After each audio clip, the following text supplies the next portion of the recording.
তোরা বিজনেস করবে, তোরা পরিষ্কারও করবি না, এখানে কি তোদেরকে এখানে চাকর নাকি?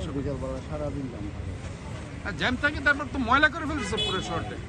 চট্টগ্রাম নগরীর চকবাজার প্যারেড মাঠের সামনে একটি ডিপার্টমেন্ট স্টোরের মালিক দোকানের সামনে ফুটপাত দখল করে তরকারি ও মুরগির দোকান বসালে ক্ষুব্ধ প্রতিক্রিয়া জানান চট্টগ্রাম সিটি কর্পোরেশনের মেয়র ডাক্তার শাহাদাত হোসেন। ফুটপাত দখলের ফলে পথচারীদের চলাচলে মারাত্মক প্রতিবন্ধকতা সৃষ্টি হচ্ছিল বলে জানা গেছে। নিজের ময়লা নিজে ক্লিন করলে তো হয়। পুরো শহর এই দিক থেকে নিয়ে পুরো শহর এখানে ময়লা। মঙ্গলবার একটি বিয়ের অনুষ্ঠানে যাওয়ার পথে ঘটনাটি মেয়রের নজরে আসে। পরিস্থিতি দেখে তিনি তাৎক্ষণিকভাবে গাড়ি থেকে নেমে সংশ্লিষ্ট দোকানের সঙ্গে কথা বলেন এবং ফুটপাত দখল করে ব্যবসা পরিচালনার বিষয়ে আপত্তি জানান। তারপর 2 নম্বরে এই যে পুরো শহরটাকে ময়লা করে ফেলছে, এগুলো কে পরিষ্কার করবে? যদি এরা বসে আপনাকে পরিষ্কার করতে হয়, আমি বলে দিলাম। আমি আবার আসবো, যদি কোনো ময়লা থাকে আপনার দায়িত্বটা পরিষ্কার করা। CTG post, Chittagong.